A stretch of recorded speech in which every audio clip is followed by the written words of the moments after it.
Yes, that's right, folks. Step right up. I've got some more TZEENTCH vs. Ogres action just for you. Special for today on everyone's favorite minor settlement battle map. You will have seen probably several times by now. The birdie weird boys going up against the big ones. Let's get the replay in just a moment. Typical caveats first. Work in progress. Yada yada yada. Stats are not final. All of that jazz. Don't take anything as gospel. And with that, let's just jump straight into the battle. Again, we've got TZEENTCH assaulting the ogre homeland here. Kairos leading the way. We've got both a cultist and an iridescent horror on the burning chariot. Soul grinder, a couple of doom knights, a couple of exalted horrors, one exalted flamer, a unit of spawns, some blue forsaken, a couple of units of flamers, two pink horrors, two screamers, and two blue horrors as well. So a nice balanced TZEENTCHian army. Again, this is a settlement battle map you may have seen before. If you watched my video about ogres versus corn, you will have seen the ogres already fend off attacks from the spicy red boys. The blueberries and pink berries of TZEENTCH now incoming. Also very spicy. I mean, obviously they are on fire, so it's like blue hot versus red hot, right? Except, you know, ogres, they probably already a little bit hurting from that last spice, if you know what I mean. Like, the bathroom trips are probably a little uncomfortable after eating all of those corn warriors, so let's see how they can do against the blue fires of change. Various forces arraying themselves all across this big old minor settlement. It'll be interesting to see how the AI tries to defend here. One concern I do have, I'll just say up front, is units routing. If they, sometimes in Three Kingdoms, I didn't play Three Kingdoms a ton, but from what I did, I do remember having issues earlier on, and maybe in Troy as well, of units trying to route like out of the town and going through enemy forces and just getting absolutely slaughtered. Another improvement to note there, you will have seen that in the battle improvements video, the fact that the melee units line up in front, missile units line up behind when you kind of drag them together, which is nice to see. Kind of maintain your formation there. We see the old alt slide. So if you guys didn't know, you can hold the alt button and you can click and drag your units kind of in formation like that. If you left click on your units while you're holding alt, and you can then drag the formation, continuing to hold alt. Anyway, Doom Knights moving in. Gonna try and find some soft targets to pick at. The AI's done a reasonably decent job of at least putting some units in some various places. I have no idea what that scrap launcher's doing, to be honest. But, yeah, at the very least, Doom Knights are going to come in, start to disrupt some of these Noblars. Got some Ogre Bulls up there as well. Horrors moving up to start unloading their flames. Yeah, that's probably okay, you know, honestly, by Ogre Kingdoms standards, like, according to them, it's probably fine if the Horrors waste their ammo on some dirty Noblars. That's kind of what they're there for, right? To play catch with some adorable Horrors. Meanwhile, more Doom Knights moving in. They definitely don't want to tangle with the Giant. But the lighter armor ogres, especially the ogre bulls, the non-AP ogres, they should be just fine to jump in and fight them. The Chaos Spawn of TZEENTCH, it'll be interesting to see how they do here. But the rest are moving in. Now the cultist and his horror buddies are all going to try and go after that scrap launcher, I guess. I don't know, we'll see. Looks like the horrors may move in, try and deal with some of that cavalry. Noblar trappers, surprise, they do pop up there. I thought the Noblar Trappers actually threw javelins, but it turns out they throw tiny little daggers, you'll see later on. Kind of adorable, to be honest, but anyway.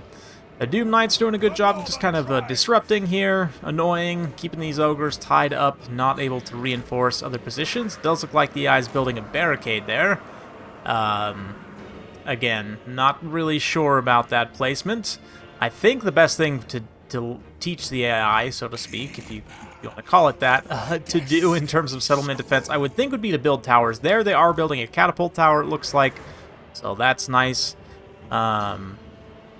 Yeah, you can see the... try and keep track of the routing units if you can to see where they're going. But anyway, spawns are definitely taking quite a bit of damage in that combat. I mean, without the barrier, they're relatively squishy, so you would expect they kind of take some damage. Same thing for Forsaken now, just losing their barrier wherever they're at. The Flamers also moved in, used up some of their ammunition over on the far side.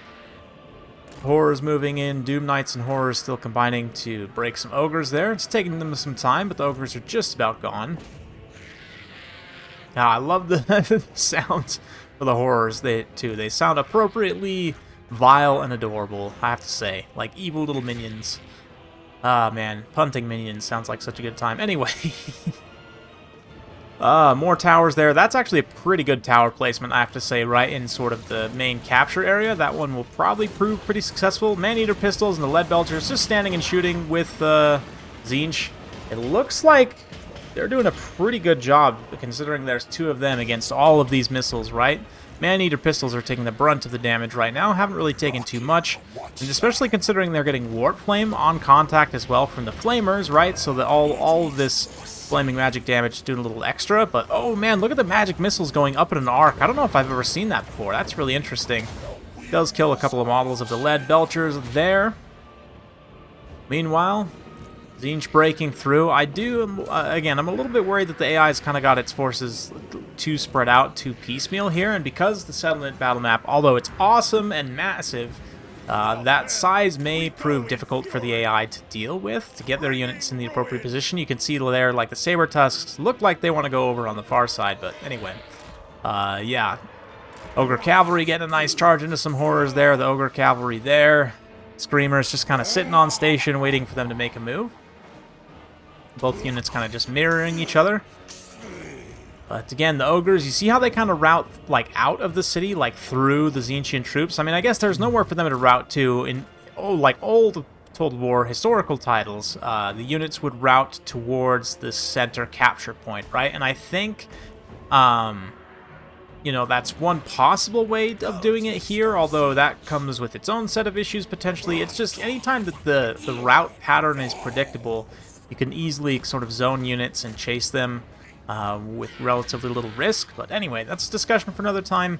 Soul Grinder's moving in, going to try and shoot at those Ogre Cavalry. Ogre Cavalry still just kind of chilling stationary. Stonehorn also just kind of blocking this passage right now. I guess using its harpoon launcher to good effect, trying to get some value there. But the cavalry does seem to have a little bit of an issue with just kind of standing around a little bit. Even if the AI were just to move that cavalry up to the kind of main keep area, if you want to call it that. But the main capture point area there, that would be okay. But it does look like the cavalry get into action there. Over here also, they're going to move in, take out some of those spawns there. And the Ogre Bulls also get involved. Now the Stonehorn gets in. Stonehorn should do very well against this big blob of infantry. The Forsaken of TZEENTCH will definitely take a beating there, but they should be able to hold. Let's take a look, just bathing in fire there. The Exalted Flamer, somehow, I must have missed it, but one of the units of Flamers just got absolutely eaten up by something. Just literally completely destroyed. Looks like the Forsaken are probably going to go down with the spawn here as well. And wherever the Cultist went, he is also having a pretty bad time, it seems like. Yeah. But anyway... yeah, there he is. Okay, yeah, he's surrounded by Ogre Cavalry and also getting hit by the Scrap Launcher. And again, the Scrap Launcher does seem to be a little bit bugged out, just kind of chilling for the time being, but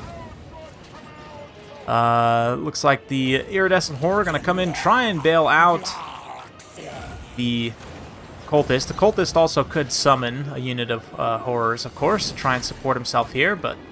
yeah. Creative Assembly employee, forgetting about those abilities, which I definitely have done so myself. Can't criticize too much. I think somebody got a little bit confused in my other video.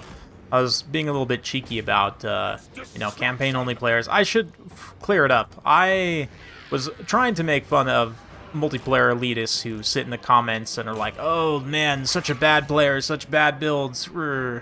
I'm so cool.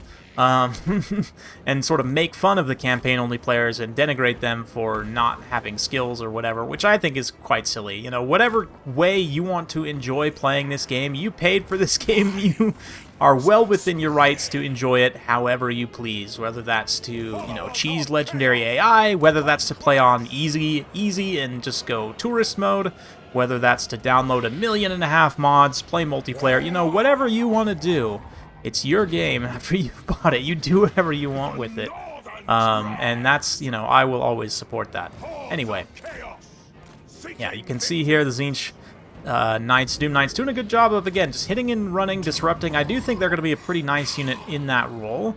They're going to be a little bit tankier. If you want something more damage-focused, the Screamers might be a better option. Although the Screamers, again, you notice they got eaten up pretty quickly there. The one unit that did move into combat, but the Iridescent Horror there on the Chariot, just continuing to plink away from the sky. Doing a little bit of damage. Doesn't seem like it does a ton of damage, but it's definitely something. You can see it actually routes those Mournfang Cav there. Rest of the Horrors just setting up. Looks like the TZEENTCH abilities are fully charged up over there on the side. We already saw one on cooldown there, but a little bit of a triple vortex. Does a little bit against the Noblars. Scrag holding with his Fire Belly there up at the top. Also got the Saber Tusks. Looks like gonna try and steal some magic, or at least, yeah, right after the fireball, or right before the fireball, sorry, with the fireball being cast, rather, I should say. That will drain even more magic, right? They'll have a little bit of a slower recovery rate, so how much that's going to end up mattering, if you, like, combo all the abilities from Kairos together, I do think you'll be able to significantly impact your opponent's Winds of Magic generation, but, you know, kind of single casting those individually, I think, is less efficient. I definitely think you want to try and stack all those abilities together, including possibly the army ability. You see the bottom army ability there out of that stack of 3 is one that will help your Winds of Magic regeneration, right? I believe. So anyway, and those Lead Belchers definitely making their presence felt. Is that the Lead Belchers, or is it? It's kind of hard to tell because the Soul Grinder also has like a cannon shooting attack. Like, it looks kind of similar to the cannon in terms of projectile, but it might have actually been the I don't know. Anyway. Yeah, Horrors moving in. Got the Flamers out of ammunition, it looks like, pretty much. Yeah, so they're going to be moving into combat. They do apply Warp Flame in melee combat as well, so it's not necessarily that they have to have ammunition left to continue to apply said Warp Flame effect. Storm of Fire, you can see the Creative Assembly employee realizing, like, oh, I got this resource here, I should probably spend on something. Eventually, he's going to choose to completely, just absolutely overkill that unit of Noblars, which, again, I fully support this action. Definitely has my consent. No kill like overkill, as the ogres love to say. Certainly overkilling Noblars is something I think that the ogres would even themselves approve of. But, yeah, it's hard to tell from a distance, but once you get up close, you do actually see those Noblar Trappers are hucking little daggers, which is, again, pretty cool. Unique projectile. It's almost like the same daggers that the nasty Skulkers wield, but they're just, you know, yeeting one of theirs rather than using them in dual-wield armor-piercing melee. Another Pendulum as well going to be coming in, just, again, completely eviscerating those poor Noblars. Really nice damage there. That bombardment was so wide, it didn't even end up doing all that much damage at the end of the day. But Scrag getting in there, he's still quite healthy. Scrag seems like he's going to be a pretty tough character to take down unless you really go all in. His armor and melee defense isn't amazing, but he has quite a bit of HP, the ability to heal himself. There you go, now you see the actual little daggers going out. Hitting that Iridescent Horror. He doesn't mind too much, though. He hasn't even broken his barrier, to be honest. He can just kind of float away. Go cast some magic missiles on the Stonehorn there. Continue to throw his own fire. You know, it's magical fire, but not magical fire, if you know what I mean. Anyway, Kairos here. Again, blue fire of TZEENTCH on Scrag. Just point-blank blast. Does a pretty good amount of damage, all things considered. And now he's going to combo some of those Winds of Magic regeneration abilities at the end. Because why not? Also has the Gaze of Fate, which again he hasn't used yet, but he's going to use that to lock Scrag in and finish him off. That's right, Fatality, finish him, yes. Could you imagine if they had like cool sync kill fatalities for different Legendary Lord combinations? Would probably be way too much work, but it would be very cool. As Scrag very quickly realizes it's fruitless, they're going to give up the fight, and there we go. TZEENTCH did what Khorne could not, and managed to conquer this particular ogre settlement. So hopefully you guys enjoyed that. An interesting one. I do have a few minor concerns about kind of the AI and some other things, but overall it does look very fun. I'm going to enjoy playing these minor settlement battles, I think, quite a bit more than I did. I mean, obviously before it was just like a land battle, right? So That in and of itself will make it pretty interesting. Hopefully it'll kind of keep things fresh, especially if they have a lot of maps. The modders too, I mean, we'll see with the kind of Grand Campaign map mod, if some of the new tools that Creative Assembly has implemented, then those modders can use and sort of re-engineer their maps according to the new format. And I don't know, Creative Assembly hasn't said anything about going back and reworking the old world factions maps, like Siege and Minor Settlement battle maps too much, although I'd imagine that's on the table once the combined map is released. It's just a matter of when. Keep your eyes peeled for more news on that front. Nothing has been officially announced yet, but it'll be interesting. Regardless, definitely a very fun battle. Big thanks for joining me today for that. If you enjoy this type of content, be sure to like, subscribe, hit that bell notification button. If you found this video helpful, informative, entertaining, go ahead and share it with a friend. I really appreciate that. Have a wonderful day, and we'll see you next time.